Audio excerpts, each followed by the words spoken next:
여러분들 중에는 수련회나 아마 캠프에 가서 캠프파이어를 해본 분들이 계실 겁니다. 행사의 대미를 장식하는 순간이기도 하죠. 해는 이미 져서 사방이 어둠에 덮여 있는데 운동장 중앙에 쌓여놓은 장작 더미를 중심으로 사람들이 하나둘 모여들기 시작합니다. 그리고 그 장작 더미에 불을 지피면 갑자기 온 세상이 환하게 밝혀집니다. 사람들은 그 불을 중심으로 둥그렇게 둘러앉아 노래를 부르기도 하고 춤을 추기도 하고 담소를 나누기도 합니다. 아마도 우리 교회였다면 아마 돌아가면서 한 사람씩 아마 안아주는 시간을 가졌을 것입니다. 그렇게 한참 동안 불 주위에 앉아있다가 불이 사그라지면 그 위에 기름을 붓거나 장작을 더 얹어 놓습니다. 그러면 다시 한번 불꽃이 일어나면서 장작이 새롭게 타들어가기 시작합니다. 세상 불꽃과 하나님 불꽃 사이에 엄연한 차이점이 있습니다. 세상 불꽃은 한번 사그라지면 그만입니다.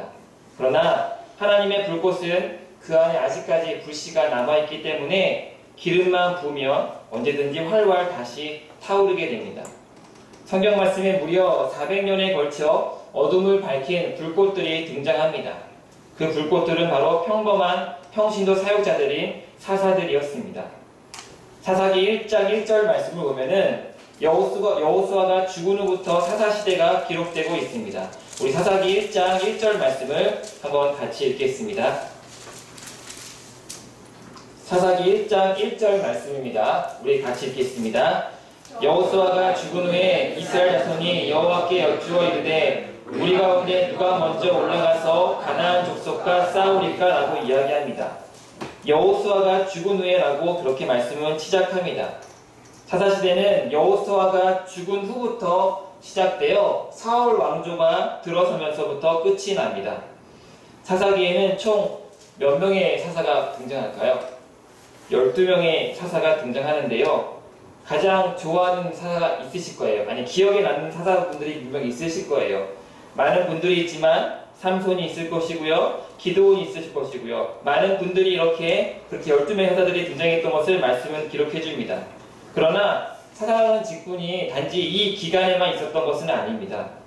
이스라엘 백성들 중에는 족장경인 장로들이 늘 존재했고 또 그들과 달리 말씀으로 백성들의 어려운 문제들을 해결해주고 지도해준 사사들이 항상 있었습니다.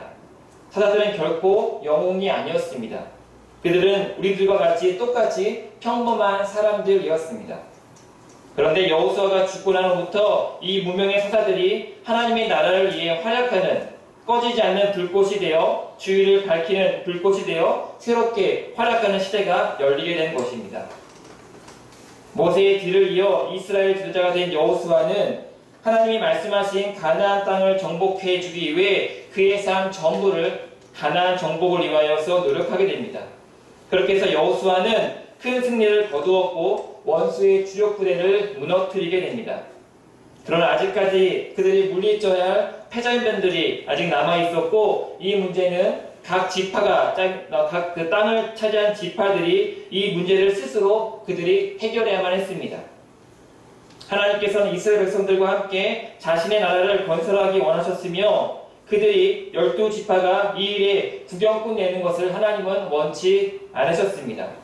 그래서 여호수아의 큰 정복기가 끝난 후에 패전병들을 불러놓아 이스라엘을 각 지파를 그들에게 맡기시고 그들에게 이 지파의 문제를, 이 패전병들의 문제를 해결할 것을 12지파에게 하나님은 명령하십니다.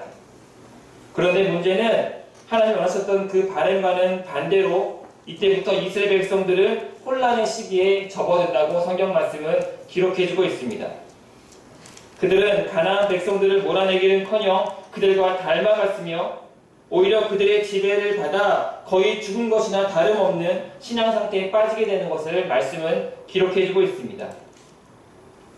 이집트에서 출애굽하는 40년 동안 정착할 땅이 없어 40년을 광야에서 헤매는 이스라엘 모습을 우리는 잘 기억하고 있습니다.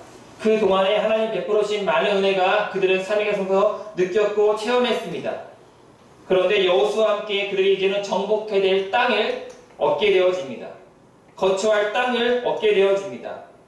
그러기에 더욱더 하나님을 의지하게 됩니다. 왜요? 거처할 땅이 없었고 정착할 땅이 없었기 때문에 그들은 더욱더 하나님을 의지하며 새롭게 나아가 전투를 준비하고 전투에 임하게 됩니다.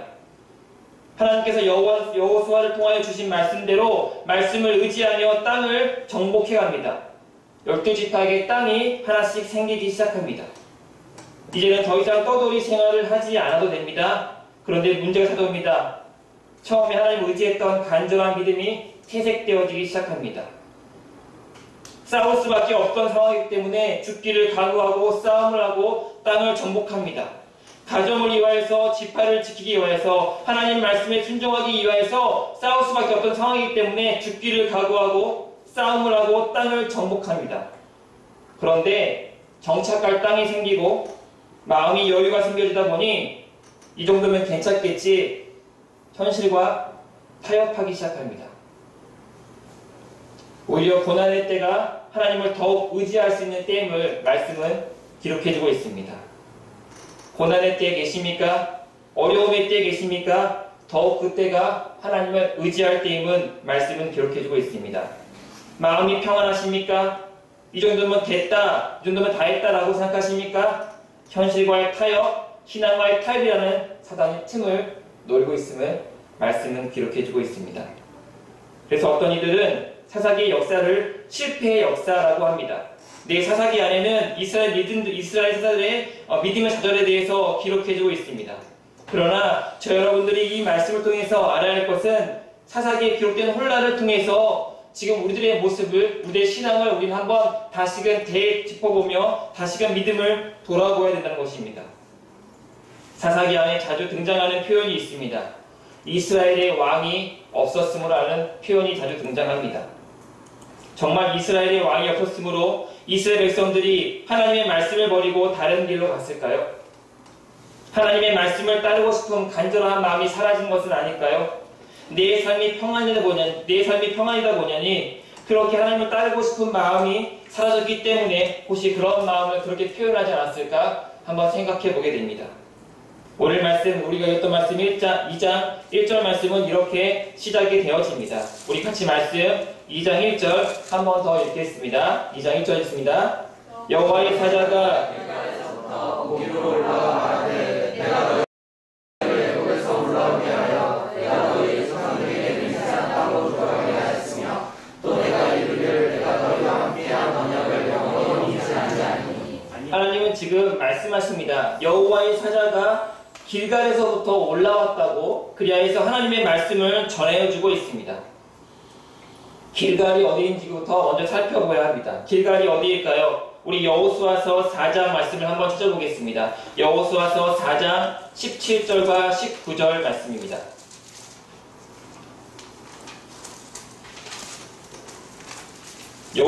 말씀한 것처럼 길갈이라는 장소가 과연 어디인지, 과연 이곳에서 무엇이 있었는지 먼저 말씀을 살펴보아야 내용을 이해할 수가 있습니다. 여호수아서 우리 4장 17절과 18절, 19절 말씀입니다.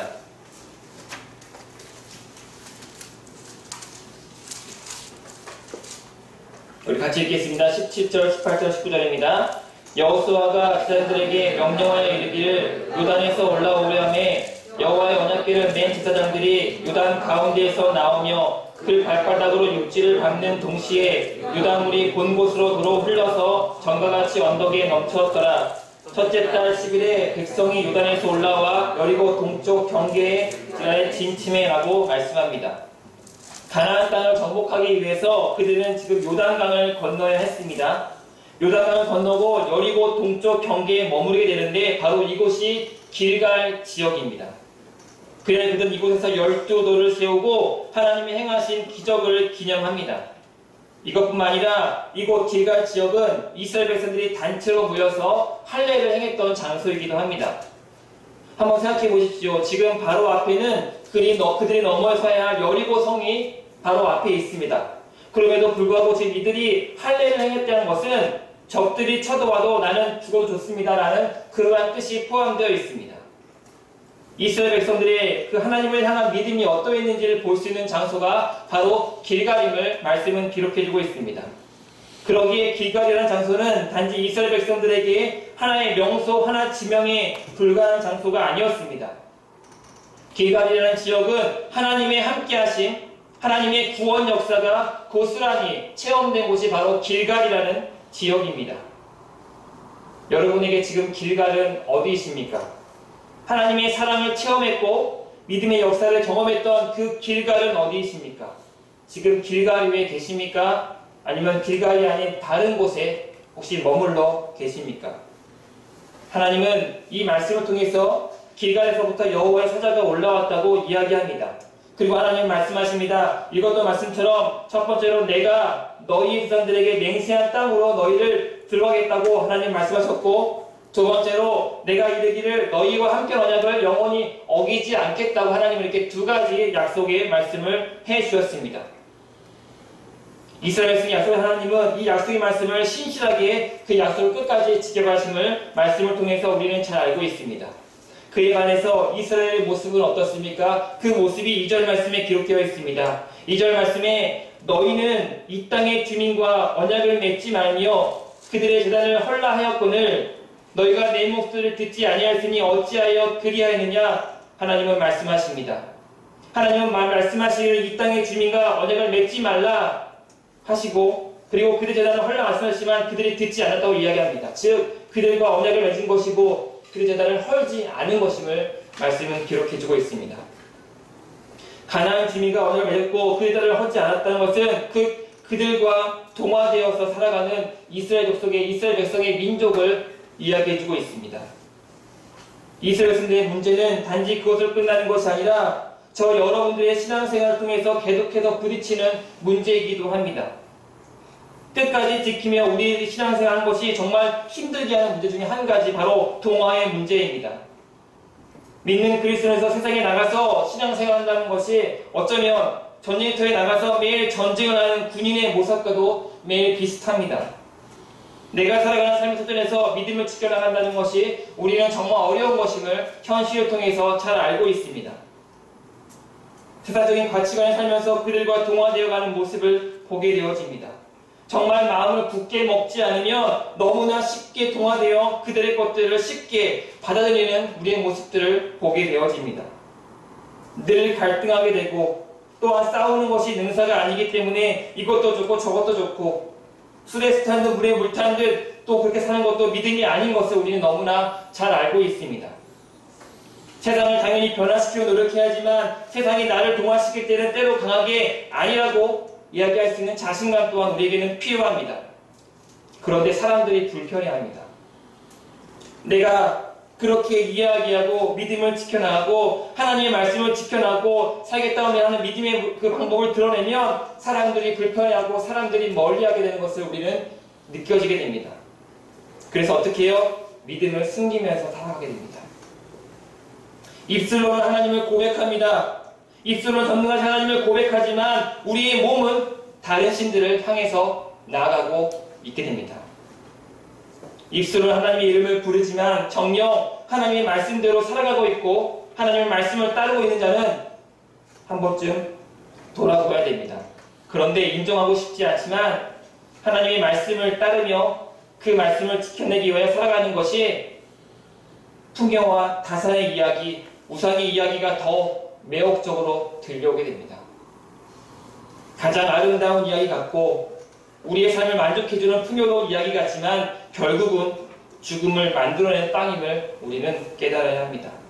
때로는 알면서도 가지고 있는 육신의 정욕과 안목의 정욕, 이생의 자랑을 이기지 못해 그들과 함께 동화되어가고 믿음을 지키지 못하는 모습을 보게 되어집니다. 어느 누가 좁고 협착한 길을 가고 싶어 하겠습니까?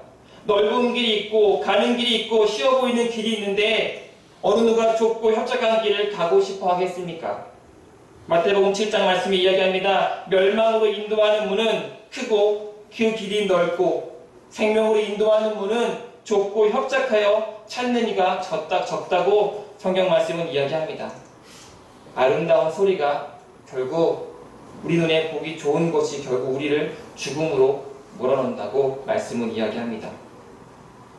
언젠가 아이들과 함께 집에서 애니메이션을 본 경험이 있었습니다.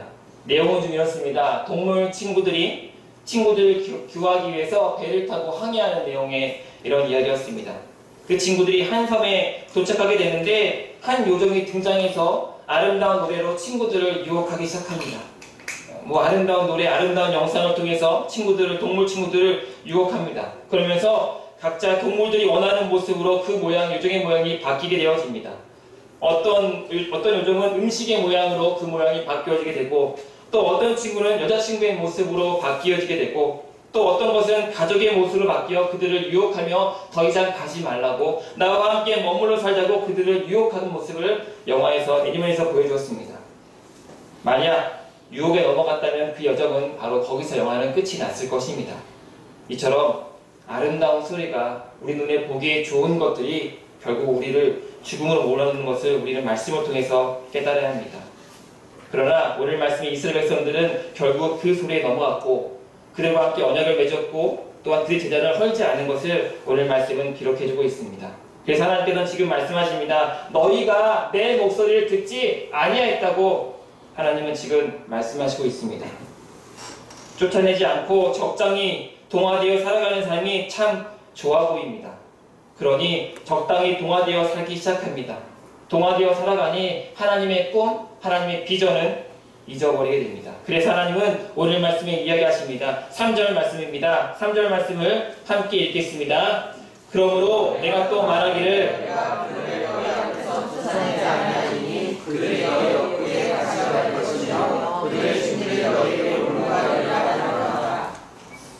말씀하시죠. 그들을 너희 앞에서 쫓아내지 아니하리니 그들이 너희 옆구리에 가시가 될 것이며 그들의 신들이 너희에게 올무가 될 것이라고 하나님은 이렇게 그들에게 앞으로 있을 어려움에 대해서 하나님은 이야기해 주십니다. 저 여러분들이 무엇을 하나님께 구했을 때 하나님은 냈다, 이것을 주께 다 이루어 놓은 것을 하나님은 저 여러분들에게 주시지 않습니다. 저 여러분이 그것을 이기고 이루어갈 수 있도록 그렇게 하나님은 가능성을 열어서 우리에게 보여주십니다. 하나님은 가능성을 주어 약속하신 것을 얻게 하시는 분이시지 결코 열매를 하나님은 주시지 않는 분이십니다. 하나님은 오히려 우리에게 씨앗을 주시는 분이십니다. 그러기에 우리들은 그 씨앗을 품어야 합니다.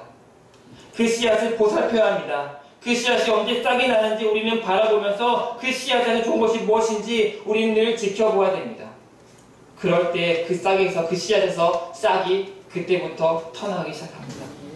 많은 인내의 시간을 지나야 하고 무수히 많은 고난의 시간이 지나야 그러면 어느 순간에 그 씨앗에서 싹이 자라는 것을 우리는 볼 수 있습니다. 하나님은 하나님이 이와 같은 말씀을 들은 이스라엘 백성들이 어떠한 모습을 보였습니까? 오늘 말씀에 이야기합니다. 4절 말씀에 여호와 자가 이스라엘 모든 자손에게 이 말씀을 이름해 백성이 소리를 높여 운지라.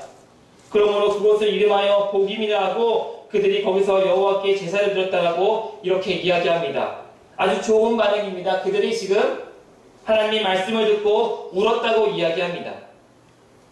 여기서 복임은 우는 자들이라는 뜻을 가지고 있습니다. 여호와 자의 말씀을 들은 이스라엘 백성들은 소리를 높여 울었다고 합니다. 눈물의 의미가 무엇일까요?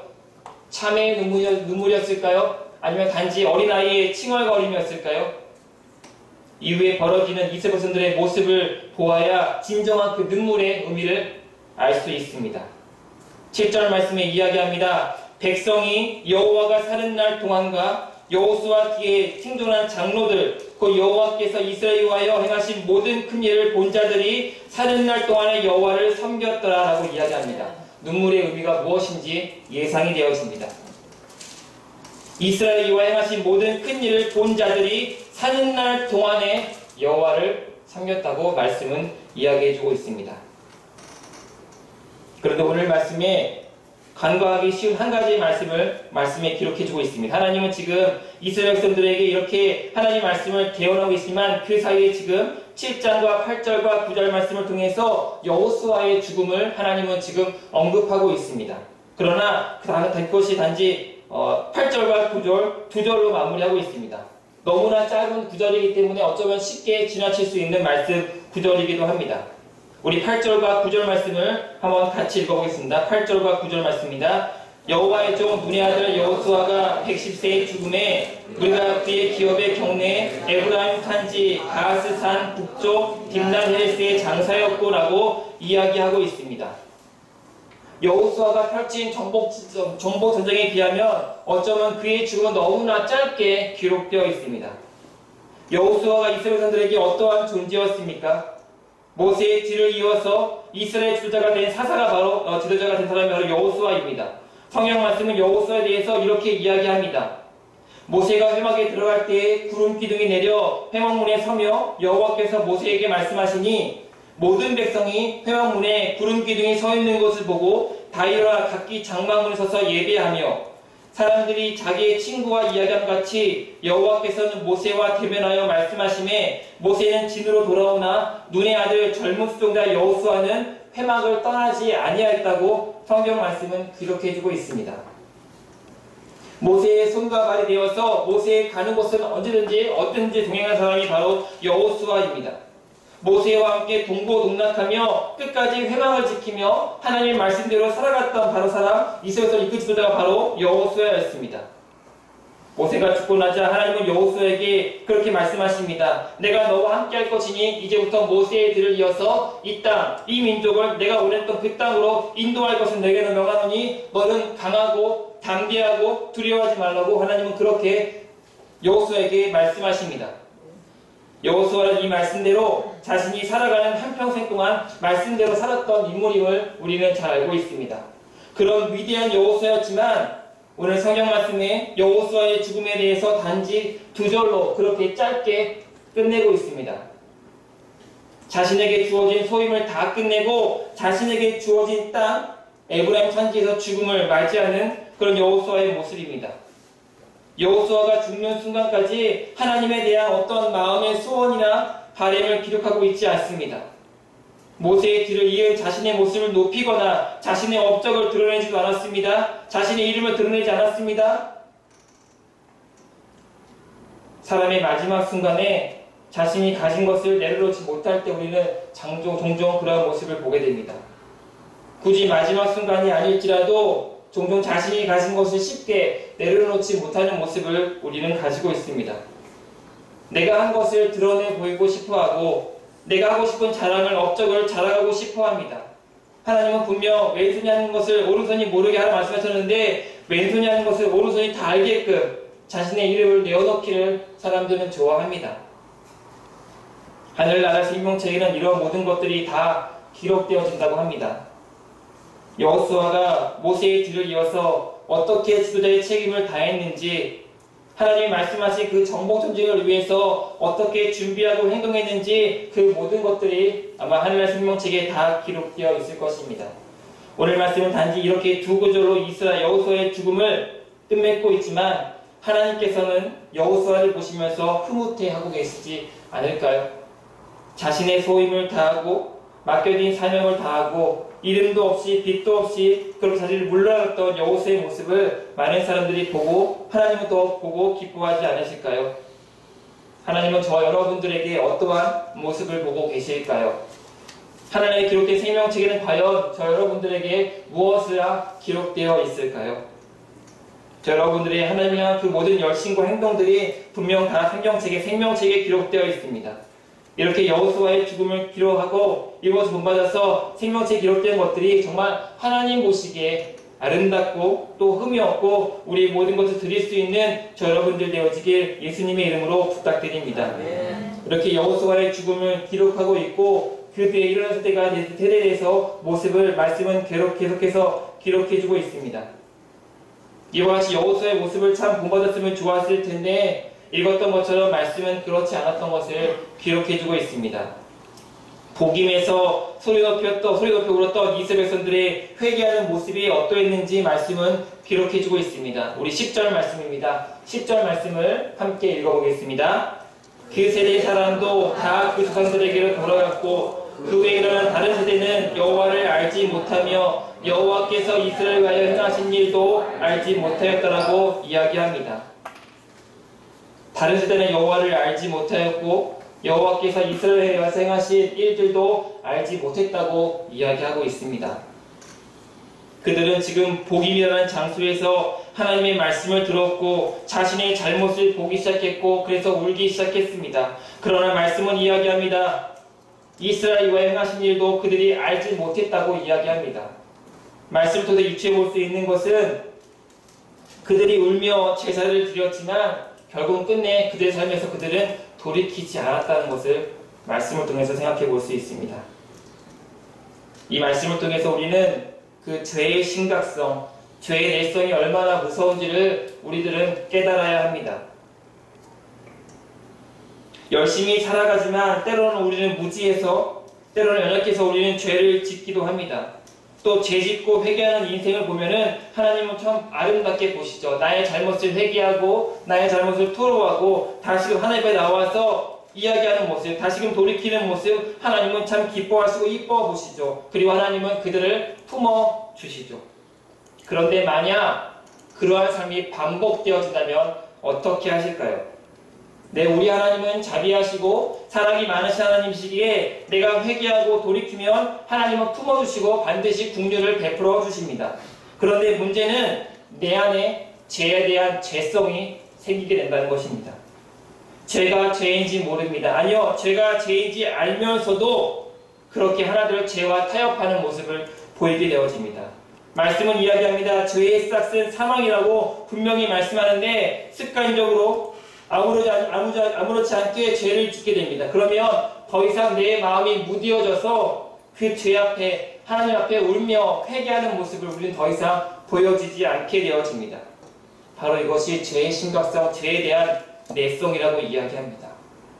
이스라엘 백성들 또한 단지 그 말씀을 들었을 때 울며 자복하며 울었다고 회개했다고 이야기합니다. 하지만 시간이 지나고 그 세대를 알지 못하는 다음 세대 때 결국은 하나님께 하신 일도 알지 못했다고 지금 그들은 말씀을 통해서 이야기해주고 있습니다.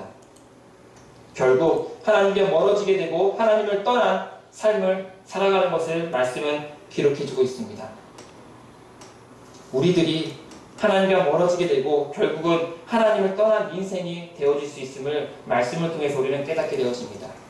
죄를 짓는 것에 대해서 우리는 끝까지 그것과 싸워 이겨야 됨을 하나님의 말씀을 통해서 이야기해 주시고 있습니다. 사복음서에 예수님이 성전을 청결케 하신 사건이 기록되어 있습니다. 예루살렘에 입성하신 하나님은 제일 먼저 예루살렘 성전을 찾아가십니다. 그런데 그 성전에서 예수님은 장사하는 사람들을 보시게 됩니다. 그래서 예수님은 사람들의 장사하는 상을 다 엎으시고 성전에서 그들을 쫓아내셨다고 말씀은 기록해주고 있습니다. 한번 생각해 볼 것은 성전 안에 있는 사람들 또한 다 그들도 장사하는 사람들입니다. 생계를 위한 사람들입니다. 하루 벌어서 하루 먹고 사는 사람들이었습니다. 만약 그들이 그것에서 쫓겨났다면 그들은 어떻게 장사해야 될지 막막한 사람들도 분명 그 가운데 있었을 것입니다. 그런데 예수님이 가진 열정이 그들보다 더 단단하고 그들보다 더 강했기 때문에 결국 그들의 생계보다 더 마음이 간절했던 것을 말씀은 기록해 줍니다. 그렇게 해서 예수님은 그들을 다 성전에서 쫓아낸 것을 말씀은 기록해 주고 있습니다. 예수님이 성전에 가졌던 그 마음이 장사하는 사람들의 마음보다 더 간절했기 때문에 장사하는 사람들의 마음을 그들을 다 쫓아냈던 것을 말씀은 기록해 주고 있습니다. 이처럼 죄를 짓는 것에 대해서 내 안에 죄를 허용하는 것에서 우리는 끝까지 그것과 싸워 이겨야 됨을 말씀은 이야기해주고 있습니다. 그런데 오늘 말씀 읽었던 것은 그 후에 이런 다윗은 여호와를 알지 못하며 여호와께서 행하신 일들도 알지 못했다면서 그렇게 말씀이 끝이 납니다. 그리고 이후에 이어지는 사자들의 말씀이 이제부터 기록되어집니다. 우리 8절 말씀입니다. 우리 8절 말씀을 다시 한번 읽어보겠습니다. 8절 말씀입니다. 여호와의 종 눈의 아들 여호수아가 110세에 죽음에 라고 이야기하고 있습니다. 우리가 말씀 통해서 들었던 것처럼 가나안 정복은 정말 쉬운 일이 아니었습니다. 그런데 여호수아가 죽은 지금 이스라엘 백성들이 이제는 어떻게 가나안에 동화되지 않고 이들을 이겨내며 이들의 신들을 멀리하며 이들을 다 몰아낼 수 있겠습니까? 여호수아의 죽음은 이제 여호수아를 의지했던 그 신앙을 벗어버리고 이제는 너희들의 발로 직접 일어나 남은 땅을 찾아라는 하나님의 메시지입니다. 이제는 각자 자신의 신앙을 지켜야 하며 각자 자신의 싸움을 쌓여야 함을 오늘 말씀은 이야기해주고 있습니다. 어떻게 그렇게 할 수 있을까요? 바로 사사들을 통해서 하나님은 그 일들을 이루어가신 것을 말씀은 기록해주고 있습니다. 앞서 말씀드린 것처럼 사사들은 결코 영웅이 아니었습니다. 그들은 평범한 평신도 사역자들이었습니다. 그들은 말씀과 기도로 살아있다면 세상에서 아무리 실패하고 절망해도 다시 일어날 수 있는 것을, 다시 살아날 수 있는 것을 보여주는 사람들입니다. 영웅은 사라지고 없어도 신실하게 믿음을 지킬 자들은 더욱 성숙한 모습으로 남아있는 것을 말씀은 기록해주고 있습니다. 그들은 어려울 때마다 힘든 일 당할 때마다 같이 모여 기도하고 눈물을 흘리며 그렇게 위로받았습니다. 사사기가 보여주는 것이 무엇입니까? 이 평범한 사람들이 하나님의 큰 일을 어떻게 행하는지, 어떻게 이루어가는 것을 사사기의 말씀이 보여주고 있습니다.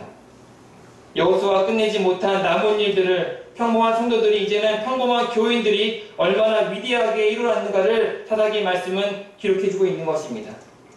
사사기 주인공들은 평범한 사람들이었습니다. 집에서 쫓겨난 불황자, 여성, 장애인, 이들이 신앙 공동체와 함께 모여서 적을 싸우며 그것을 몰아내는 역사가 바로 사사기의 역사입니다.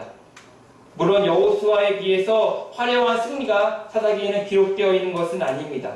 그러나 하나님께서는 그 백성들이 식지 않고 녹지 않게 하셨으며 오히려 더 뜨겁게 달아올 수 있도록 그들을 인도하셨습니다. 하나님께서는 날로 그들을 새롭게 하셔서 그들을 가나안을 이기게 하신 것을 말씀은 기록해주고 있습니다. 말씀을 정리합니다. 이제는 저 여러분이 마지막 그 사사가 되어줘야 합니다.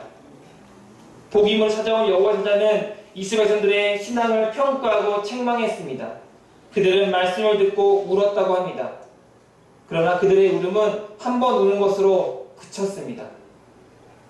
우리들은 이 말씀을 통해서 과연 내 인생에서 무엇을 돌이키며 무엇을 하나님께 나아가야 되는 것인지 한 번 우는 것으로 그치는 것이 아니라 이제 우리의 삶이 길갈로 돌아갈 수 있는 저 여러분들 되어지기 원합니다. 하나님 앞에서 자신들의 죄를 회개하며 가나안 족속과 타협했던 자신의 신앙을 회개하며 하나님 앞에 결단할 수 있는 귀한 시간 되어지기 원합니다. 한때 말씀을 듣고 헌신하고 결단하는 것은 아주 귀중한 것입니다. 그런데 문제는 시간이 지나면 너무 빨리 현실과 타협해 버린다는 것입니다. 예수님의 이름으로 부탁드립니다. 한 번 울고 그만두지 마십시오. 길갈로 돌아가십시오. 저와 여러분의 인생에서 하나님께서 나를 만나셨던 바로 그때로 돌아가서 다시 시작할 수 있는 저 여러분들이 되어지기 원합니다. 하나님 주셨던 사랑을 회복하고 그 믿음을 회복하기 원합니다. 하나님의 사사가 되어 이제는 함께할 믿음의 공동체들과 함께 하나님의 나라를 위해, 하나님의 영광을 위해 살아갈 수 있는 저 여러분들 되어지길 예수님의 이름으로 부탁드립니다. 기도하겠습니다. 하나님, 오늘 말씀을 통하여서 또한 이스라엘 백성들의 그 모습을 또한 살펴보게 되어집니다. 하나님, 인정하고 싶지 않지만 그런 모습들이 하나님 또 우리 안에 있음을 하나님 고백하게 됩니다. 하나님, 더 이상 그런 모습 가운데 이제는 끌려가는 것이 아니라 이제는 그런 것들과 하나님 단절하며 결단을 나갈 수 있는 하나님 우리의 믿음들 되어지기 원합니다. 우리가 이 시대의 사사가 되어서 하나님의 말씀을 또한 전하며 그 뜻대로 살아갈 수 있는 마지막 사사가 되어질 수 있도록 하나님 우리와 함께하여 주옵소서. 나 혼자 가는 것이 아닌 우리와 함께하는 공동체가 있습니다. 이들과 함께 연합하여 하나님의 뜻을 이룰 수 있도록 인도하여 주옵소서. 하나님의 나라를 위하여 영광을 위하여 살아갈 수 있도록 하나님 이 시간으로 함께하여 주옵소서. 감사하며 예수님의 이름으로 기도드립니다.